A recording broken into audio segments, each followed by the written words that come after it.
Today, I'm speaking with Toby Ord, a mathematician turned moral philosopher at Oxford University. His work focuses on the big picture questions facing humanity. His early work explored the ethics of global health and global poverty, and this led him to create an international society called Giving What We Can, whose members have pledged now over $3 billion to the most effective charities that they can find. Over the years, Toby has advised many groups, including the World Health Organization, the World Bank, the World Economic Forum, the US National Intelligence Council, the UK Prime Minister's Office, Cabinet Office, and Government Office for Science. Thanks for coming back on the show, Toby. It's wonderful to be back. Maximisation is perilous. So what goes wrong when you try to go from, doing most of the good that you can to trying to do the absolute maximum? Yeah, so here's how I think of it, is that even on, let's say, utilitarianism, if you try to do that, you generally get diminishing returns. So you could imagine kind of trying to ramp up the amount of optimizing that you're doing from 0% to 100%. And as you do so, the value that you can create starts going up pretty steeply at the start. But then it starts kind of tapering off as you've used up a lot of the best opportunities, and there's fewer things that you're actually able to bring to bear in order to help improve the situation as you get towards the end. You've already used up the good opportunities, right? But then it gets even worse when you consider other moral theories. So if you've got moral uncertainty, as I think you should, and you also have some credence that, maybe there are some other things that fundamentally matter apart from happiness or whatever theory that you like most says. Well, there are these trade-offs as you optimize for the main thing. There can be these trade-offs to these other components that get steeper and steeper as you get further along. So maybe suppose as well as happiness, it also matters how much you achieve in your life or something like that. Then it may be that many of the ways that you can improve happiness, let's say in this case, involve kind of achievements, perhaps achievements in terms of charity and achievements in terms of going out in the world and accomplishing stuff. But as you get further, you can start to get these trade-offs between the two. And it can be the case that for this other thing that it starts going down. Maybe if instead we were comparing happiness first and then freedom, maybe the ways that you could create the most happiness involve, when you try to crank up that optimization right to 100%, you're just giving up everything else if need be. And so maybe there could be massive sacrifices in terms of freedom or other things right at the end there. Yeah. And perhaps a real world example to make that concrete is if you think about, say, trying to become a good athlete. Maybe you've taken up running and you want to, get faster and faster times and achieve well in that. As you start doing more running, your fitness goes up and you're also feeling pretty good about it. You've, got a new exciting kind of mission in your life and you can see your times going down and it makes you happy and excited. And so a lot of metrics are going up at the start. But then if you keep pushing it and you make running faster times the only thing you care about, and you're willing to give up anything in order to get that faster time, then you may well, to get the absolute optimum, like of all the lives that you could live, if you only care about the life that has the best kind of running time, it may be that you end up making massive sacrifices in relationships and other aspects, or career, or in that case, helping people. So you can see that it's a kind of generic concept, and I think that the reason it comes up is that we've got all of these different opportunities for improving this metric that we care about. And we kind of sort them in some kind of order from like the ones that they give you the biggest bang for their buck through to the ones that give you the least. And in doing so, at the end of that list, there are some ones that just give you a very marginal benefit, but absolutely trash a whole lot of other metrics for your life. And so if you're only tracking that one thing, if you go all the way to those very final options, while it does make your primary metric go up, it can make these other ones that you weren't tracking go down steeply. Yeah, so the basic idea is if there's multiple different things that you care about. So we'll talk about, happiness in life versus, everything else that you care about, having good relationships, achieving things, helping others. So early on, when you think, well, how can I be happier? You take the low-hanging fruit where you do things that make you happier in some sensible way that don't come at massive cost to the rest of your life. And why is it that when you go from trying to achieve, 90% of the happiness that you could plausibly have to 100%, it comes at this massive cost to everything else? It's because those are the things that you were most loath to do, is to, just give up your job and start taking heroin all the time. You didn't want, that was extremely unappealing, and you wouldn't do it unless you were absolutely only focused focused on well-being or on happiness, because you're giving up such an incredible amount. Exactly. And this is is this closely related to the problem with targets in government, where you pick a couple of things like hospital waiting times, and you target that. And at first, the target does a pretty good job, but when you're really just kind of sacrificing everything else, such as quality of care, in order to get those people through the waiting room as quickly as possible, then actually you're shooting yourself in the foot with this target. Yeah. And there's the same kind of issue is one of the arguments for risk from AI. If we try to include a lot of things into what the AI would want to optimize, and maybe we hope we've got everything that matters in there, we better be right, because if we're not, and there's something that mattered that we left out, or that we've got the balance between those things wrong, then as it completely optimizes, things could move from the system's working well, everything's getting better and better, to things have gone catastrophically badly. I think Holden Karnofsky, I think maybe even on the show, used this term, Maximisation is perilous. And I like that. I think that captures both what's one of these big problems if you have an AI agent that is maximizing something, and if you have a human agent, perhaps a friend or you yourself, who is just maximizing one thing. Whereas if you just ease off a little bit on the maximizing, then you've got a strategy that's much more robust. How moral uncertainty protects against the perils of utilitarianism. One thing that you can say in general with moral philosophy is that the more extreme theories, which are say less in keeping with all of our current moral beliefs, are also less likely to encode like the prejudices of our times. And so, what we say in the philosophy business is that they've got more reformative power. They've got more ability to actually take us somewhere new and better than where we currently are. Like if we've currently got kind of moral blinkers on, and there's some group who we're not paying proper attention to, and their quight, then a theory with reformative power might be able to help us actually make moral progress. But it comes with the risk of, by having more clashes with our intuitions, we will end up perhaps doing things that are more often intuitively bad or wrong, and that they might actually be bad or wrong. Yeah. So it's a double-edged sword in this area, and one would have to be very careful when following theories like that. Yeah. So you say in your talk that for these reasons, among others, you couldn't embrace utilitarianism, but you nonetheless thought that there were some valuable parts of it. Basically, there are some parts of utilitarianism that are appealing and good, and other parts that about which you're extremely wary. And I guess in your vision, effective altruism was meant to take the good and leave the bad, more or less. Yeah, can you explain that? Yeah, I mean, I guess I wouldn't call myself a utilitarian, and I don't think that I am, but I think there's a lot to admire in it as a moral theory, and I think that a bunch of utilitarians such as John Stuart Mill and Jeremy Bentham, had a lot of great ideas that really helped move society forwards. But in part of my studies, in fact, what I did after all of this was to start looking at something called moral uncertainty, where you take seriously that that we don't know which of these moral theories, if any, is the right way to act, and that in some of these cases, if you've got a bit of doubt about it, it might tell you to do something. A kind of classic example is if it tells the surgeon to kill one patient in order to transplant their organs into 5 other patients. In practice, actually, the utilitarians tend to argue that actually the negative consequences of doing that would actually make it not worth doing. But in any event, let's suppose there was some situation like that where it suggested that you do it and you couldn't see a good reason not to, that it's still... If you're wrong about utilitarianism, then you're probably doing something really badly wrong. Or another example would be, say, killing 1 million people to save 1,000,001 people. Utilitarianism might say, well, it's just +1. That's just like saving a life. Whereas every other theory would say this is absolutely this is an abomination. Terrible. Yeah. And so the idea with moral uncertainty is that you kind of hedge against that, and you in some manner, up for debate as to how you do it, you consider a bunch of different moral theories or moral principles, and then you think about how convinced you are by each of them, and then you try to look at how they each apply to the situation at hand and work out some kind of best compromise between them. And the kind of simplest kind of view is, let's just pick the theory that you've got the highest credence in and just do whatever it says.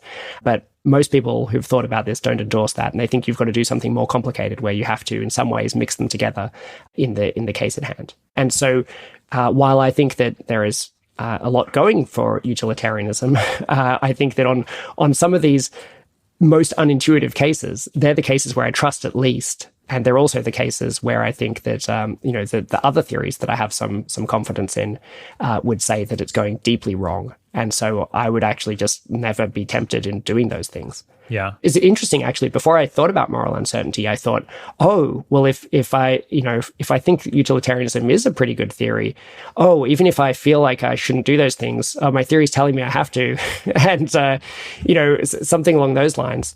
And there's this kind of weird conflict, whereas it's actually quite a relief to have this additional humility of, well, hang on a second, I don't know which theory is right. No one does. And so if the theory would tell you to really go out on a limb and do something that could well be terrible, actually a more sober analysis suggests, don't do that. The right decision process for doing the most good. Can you explain what naive utilitarianism is? Yeah. So many people think that utilitarianism tells us, when we're making decisions, to sit there and calculate for each of the possible options available to you, how much happiness it's going to create, and then to pick the one that leads to the best outcome.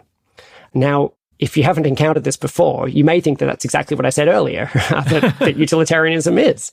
But I hope I didn't make this mistake back then, and I think I probably got it right. So naive utilitarianism is treating the standard of what leads to the best happiness as a decision procedure. It's saying that the way we should make our decisions is in virtue of that. Whereas actually what utilitarianism says is that it's a criterion of rightness for different actions. So it's the kind of the gold standard, the ultimate arbiter of whether you did act rightly or wrongly. But it may be that in attempting to do it, you systematically fail.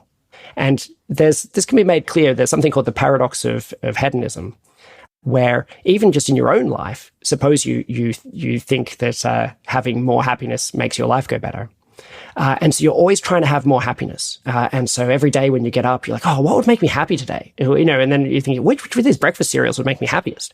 And then you're having it and you're like, would chewing it slower make me happier? And so on. Well, you're probably going to end up with less happiness than if you were just doing things a bit more normally. And it's not really a paradox. It's just that constantly thinking about some particular standard is not always the best way to achieve it. And that was known to the early utilitarians. In fact, they wrote about this quite eloquently. So they suggested that there could be other decision procedures which are better ways of making our decisions. So it could be that even on utilitarian standards, more happiness would be created if we made our decisions in some other way. Perhaps if we are trying this naive approach of always calculating what would be best, our biases will creep in. And so we'll tend to distribute benefits to people like us instead of to those perhaps who actually would need it more. Indeed, there is a lot of opportunity for that, including your self-serving biases. You might think, oh, actually, that nice thing that my friend has would create more happiness if I had it, and so I'm just going to swipe it on the way out the door. The concern is that actually there is quite a lot of this self-regarding and in-group bias with people, and so if they were all trying to directly apply this criterion and to treat it as a decision procedure, they probably would do worse than they would do under some other methods.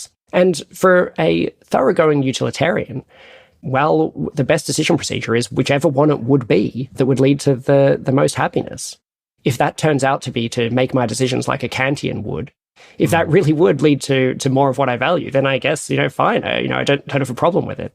And so one thing that's quite interesting is that utilitarianism, in some sense, is in less conflict than people might think with other moral theories, because the other moral theories are normally trying to provide a way of making the decisions.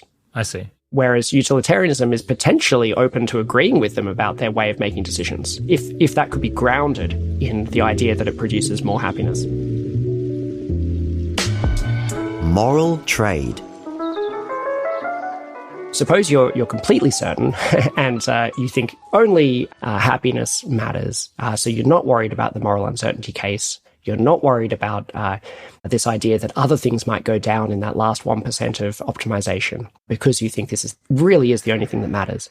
Well, at least if you're interested in effective altruism, then you're part of a movement that involves people who care about other things, and you're trying to work with them towards helping the world. And so this last kind of bit of optimization that you're doing would be very uncooperative with the other people who are part of that movement.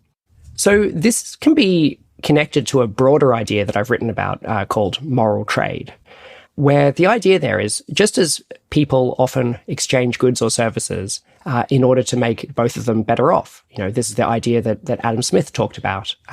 If you pay the baker for some bread, you're making this exchange because you both think that you're better off with the thing the other person had. And you could do that not just about your self-interested preferences, but with your moral preferences. And in fact, the theory of trade works equally well in that context. So, for example, suppose there were two friends, one of whom used to be a vegetarian, but had stopped doing it because maybe they got disillusioned with some of the arguments about it. But they'd kind of gone off meat to some degree anyway, and so it wouldn't be too much of a burden if they went back to being a vegetarian. They also, that person cares a lot about global poverty, and their friend cares about factory farming and vegetarianism. Well, they could potentially make a deal and say, okay, if you go back to being a vegetarian, I will do this donating to this charity that you keep telling me about. And they might each not be quite willing to do that on their own kind of moral views, but to think that if the other person changed their behavior as well, that the world really would be better off. And you can even get cases where they've got diametrically opposed views. Perhaps there's some big issue, such as abortion or gun rights or something, where people have diametrically opposed positions, and there are charities which are diametrically opposed. And they're both thinking of donating to a pair of charities which are opposed with each other. And then, that maybe they catch up for dinner and notice that this is going to happen. And they say, hang on a second. How about if instead of both donating $1,000 to this thing, we instead donate our $2,000 to a charity that while not as high on our list of priorities for charities, one that we actually both care about. And then instead of these effects basically cancelling out, we'll be able to produce good in the world. So that's the general idea of moral trade. And you can see why the moral trade would be a good thing if it's the case that even though people have different ideas about what's right, and these ideas can't all be correct, if they're generally, more often than not, kind of pointing in a similar direction or something, such that when we better satisfy the overall moral preferences of the people in the world, I think we've got some reason to expect the world to be getting better in that process, in which case moral trade would be a good thing. And it's, an idea that can also lead to that kind of behavior where you don't do that last little bit of maximizing. The value of personal character and integrity. The reason that effective altruism focuses so much on impact and doing good, for example, through donation, is that we're aware that there's this extremely wide variation in different ways of doing good, whether that be perhaps the good that's done by different careers or how much good is done by donating $1,000 to different charities. And it's not as clear that one can get these kinds of improvements in terms of character. So if you imagine someone who, say, as they're an undergraduate, they're just finishing their degree, about to go off and start a career. And, if you do get them to give 10 times more than the average person and to give it 10 times more effectively, they may be able to do 100 times as much good with their giving. And that may be more value than they produce in all other aspects of their life.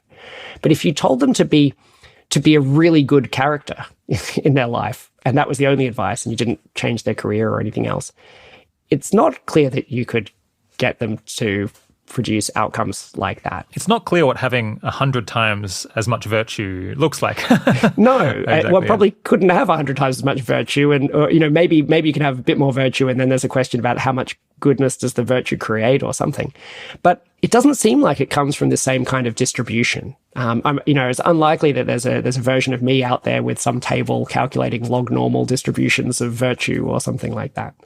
And I think that that's right. But Here's how I think about it, is that ultimately, in terms of the impact we end up having in the world, you could think of virtue as being a multiplier, not by, some number between 1 and 10,000 or something with this huge variation, but maybe as a number between -1 and +1 or something like that. Or maybe most of the values in that range. But maybe if you're really, really virtuous, you're a 3 or something. But the fact that there is this negative bit is really relevant. And that if someone is, it's very much possible to actually just produce bad outcomes. Clearly, Sam Bankman-Fried seems to be an example of this. And then if you've scaled up your impact, then you could end up with massive negative effects through having a bad character. Maybe by taking too many risks, maybe by trampling over people on your way to trying to achieve those good outcomes, or various other aspects. Yeah. Yeah, so the point here is that even though virtue in practice doesn't seem to vary in these enormous ways, in the same way that, say, the cost effectiveness of different health treatments might, or some problems being far more important or neglected than others, you end up, like, all of the other stuff that you do ends up kind of getting multiplied by this number between -1 and 1, which represents the kind of character that you have, and therefore the sort of effects that you have on the project that you're a part of and the people around you. And maybe we'll say, a typical level of virtue might be 0.3 out of 1 or 0.4 out of 1. But some meaningful fraction of people have a kind of character and integrity that's below 0, which means that just usually when those people get involved in a project, they're actually causing harm, even though people might not appreciate it, because they're just inclined to act like jerks, say, or they lie too much, or, when push comes to shove, they're just going to do something disgraceful that basically sets back their entire enterprise. And there might be various other mechanisms as well. And then, obviously, it's very clear that going from minus 0.2 to 2 is extremely important, because it determines whether you have a positive or negative impact at all. Yeah. And like another way to see some of that is that when you're scaling up on the kind of raw impact, and for example, suppose you've noticed that when founders set up their companies, and some of these companies end up making $1 million for the founders, some make $1 billion, 1,000 times as much. This is one of these heavy-tailed distributions. And then if you've got a person with bad character, the amount of damage they could do with $1 billion company is like 1,000 times higher, as well as the amount of good they could do with it is 1,000 times higher. So it's especially important if someone is going to go and try to just do generically high impact things, that they have a positive sign on that overall equation, and not a negative one. And another way to look at that is that when you have something like earning to give, because there's an intermediate step where it turns into dollars, and dollars are kind of morally neutral, depends on what you do with them, or at least morally ambiguous, as opposed to it directly helping people, then there's more need to kind of vet those people for having a good character, and before joining their project or something like that. Yeah, makes sense. How Toby released some of the highest quality photos of the Earth. I'd been looking at some beautiful pictures of Saturn by the Cassini spacecraft. Amazing, just incredible, awe-inspiring photographs. And I thought, wow, this is great. And just as I'd kind of finished my collection of them and had a slideshow and thought, wow, I thought, I've got to go and find a whole lot of the best pictures of the Earth. The equivalent, right? Like fill a folder with amazing pictures of the Earth. And the pictures I found were nowhere near as good. Often much lower resolution, but also, often JPEG-y, with compression artifacts, or burnt out highlights, where, you couldn't see any details in the bright areas. All kinds of problems. The colors were off. And I thought, this is crazy. And the more I looked into it, and so I got a bit obsessed in my kind of evenings downloading these pictures of the Earth from space. Yeah. I eventually had a pretty good idea of all of the photographs that have been taken of the Earth from space. And it turns out that there aren't that many spacecraft that have taken good photos. Very few, actually. The best distance, if you think about a portrait of a human, right? The best distance to take a photo of someone is from a couple of meters away. Maybe 1 meter away would be okay, but any closer than that, they look distorted. And if you go much further, then you won't get a good photo. They'll be too small and in the shot. But the equivalent is part way from the Earth to the Moon. Low Earth orbit, where the International Space Station is too close in. It's the equivalent to being about a centimeter away from someone's face.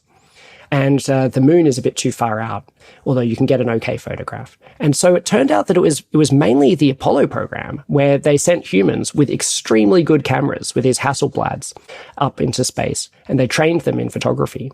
That their photos are just way better than anything else that's been done. And so it's just this very short period, a small number of years. And I ended up going through all more than 15,000 photographs from the Apollo program and finding the best ones of the Earth from space. And then I found that there were these archives where people had scanned the negatives. And even then, some of the scans were messed up. Some of them, they were compressed too badly. Some of them had blown out highlights. Some of them, they were out of focus. And for every one of my favorite images, I went and found the very best version that's been scanned. And then I found that was kind of surprisingly, using Aperture, a program for fixing up photographs, that I could actually restore them better than had been done before. I was kind of very shocked that all of a sudden my photograph of the blue marble was as good or a little bit better than the one on Wikipedia or the NASA website. And for other photographs that were less well known, I could do much better than it had been done before. And eventually went through and put in a lot of hours into creating this really nice collection and made a website for them called Earth Restored, which you can easily find, where you can just go and browse through them all. I went a little bit overboard and went through the mission transcripts, and I managed to find out what times and days they were all taken, and then get relevant parts of the mission transcripts that they were saying while I were taking them and things like this. And so I have some kind of commentary on all of them. And some of these photographs have never really been seen before because they were lost in the archives. Some of them one of them says blank, but it's actually a photo of the Earth. But its archive was listed as blank.